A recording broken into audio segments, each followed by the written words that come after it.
but there are activities in Europe, in non-English speaking countries, for instance. And my question is, how much of that idea comes from me, and how much comes from the group or group consciousness, collective consciousness. Right. Yeah. And when you say me, do you mean yourself or your ego personality in your mind? That's a good question. I don't know what the answer is to that point. Okay, so let's give it to you from this perspective. Mm-hmm. From the group consciousness, approximately 12%. From the me, self, the self-me, approximately 2%. The rest is from the ego personality in the mind.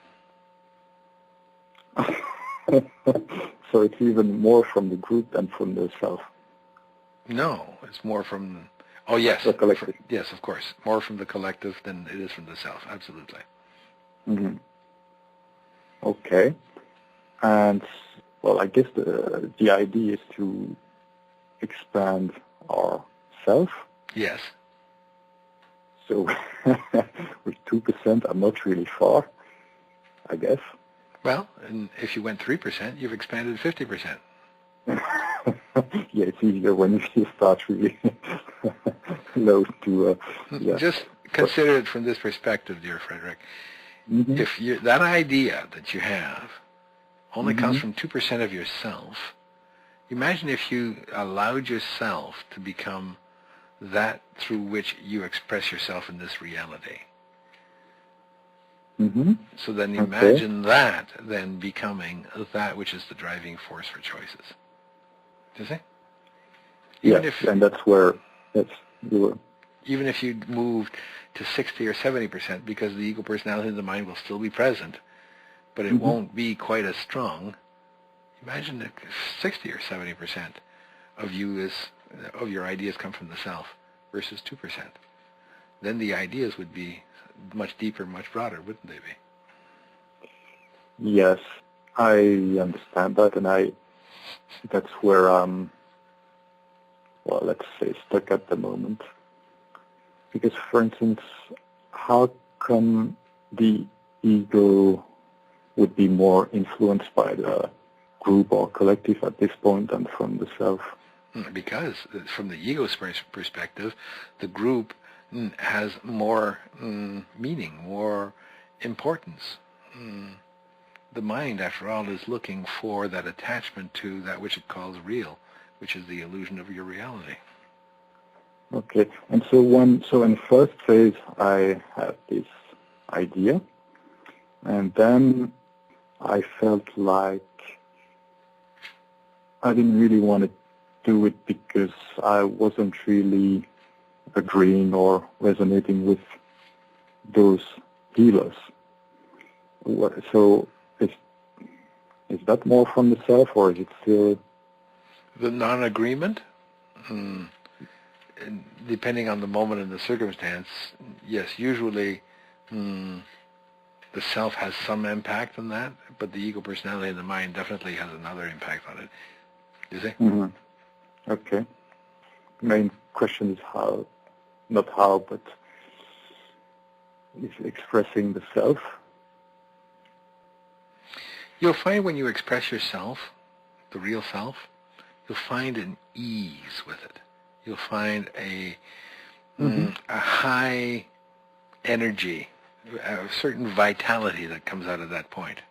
You see? Okay, because for the last few weeks or even months, I felt a lot more energy. And for instance, all the move to Luxembourg and all that stuff has been, for the main part, quite easy. Yes. Now, if we may interrupt you for a moment. Yes.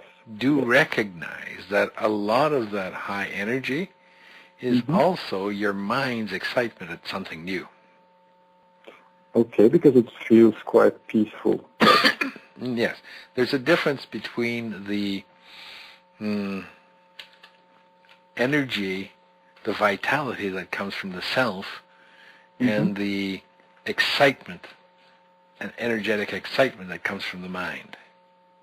Okay. And the key is to observe the difference. The energetic excitement that comes from the mind is designed specifically to distract, keep you from your own self-exploration, where the vitality that comes from the self is just simply a continuation of the movement of your own self-exploration.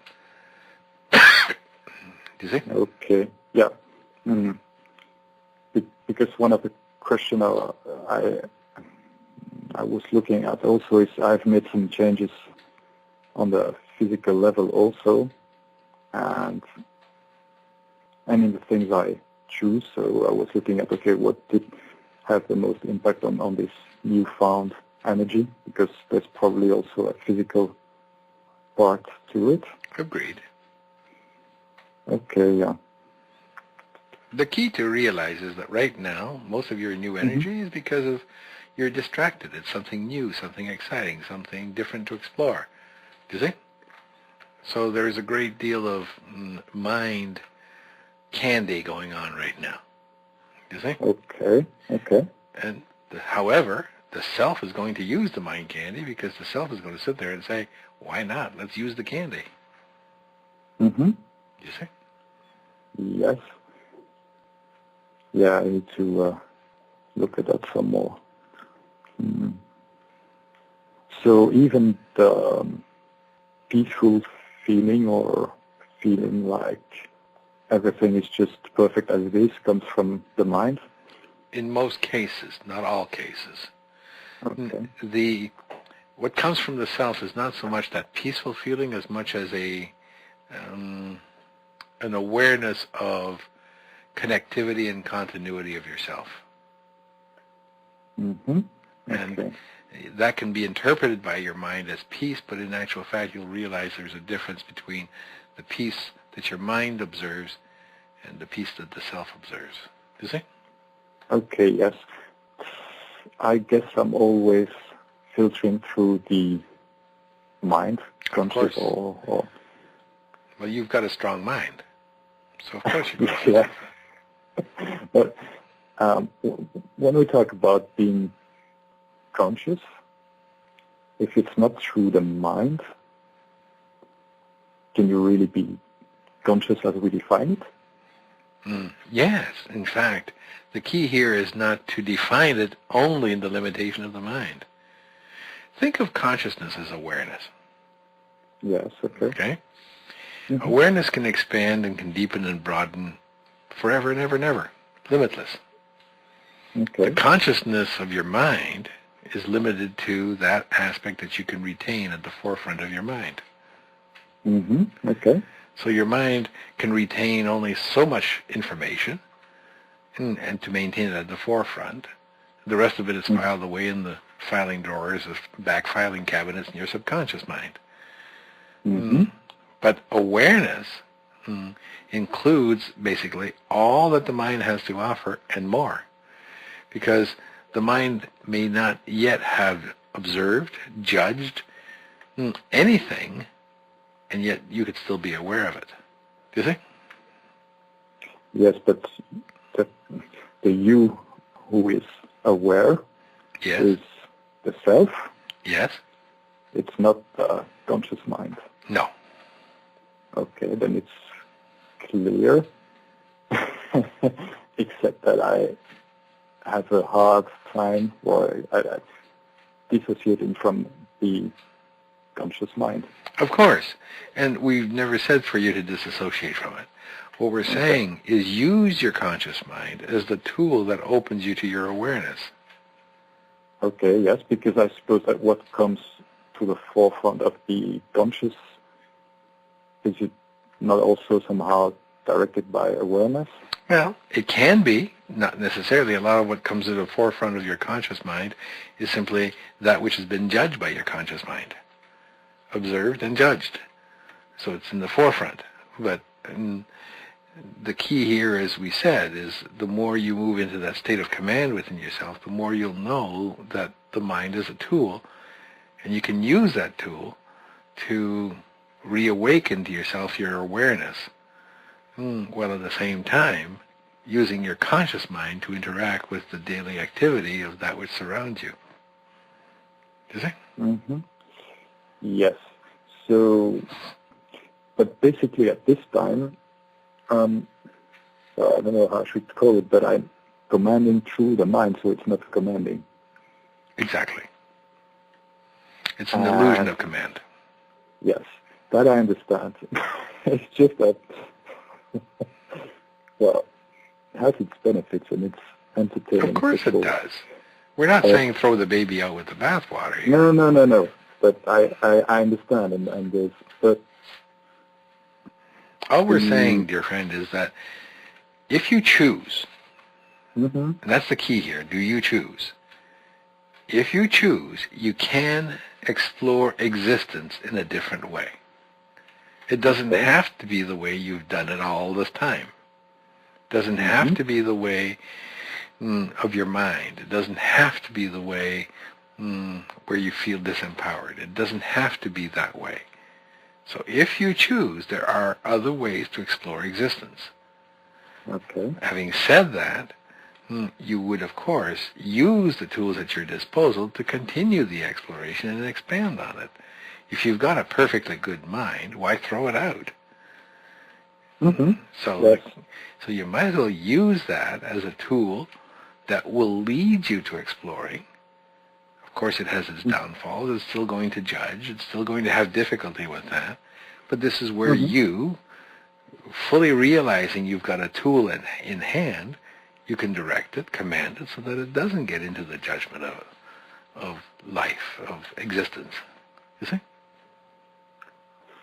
I get the part of using the mind as a tool. I'm not sure, well, I haven't really experienced not commanding from the mind. I mean, I observe what happens in my life. I can say, for instance, I choose to go another direction in certain cases, and then I observe and see what happens. You know, I'm not trying to control how this should happen or whatever, but I'm still, let's call it talking to my mind or whatever, using my mind because I'm using words or so I'm still in the mind. Agreed. And I don't know how to get out of it, that's all. Well, again, simply choose to observe from yourself. But I'm observing through the mind. Well, first, let your mind observe you. How's that? Yes, let the mind discover the self. Once you know the self, once you see yourself, you recognize yourself, then choose to go from there. Yeah, I actually tried. Well, I started this exploration, asking the mind to look at the self. Yes. And not too successful?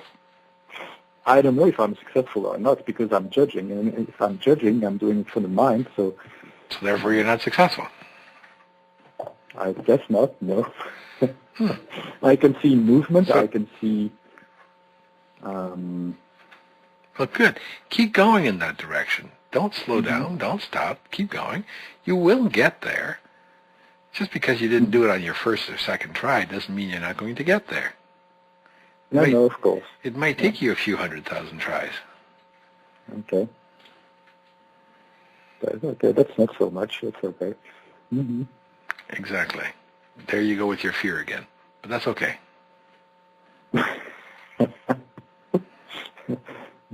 Fear of? Time. Okay. Yeah, we'll see where we go. Exactly. So, no, I just need to go and see where it goes. I mean, at this point, that's what it comes down to. So. Okay.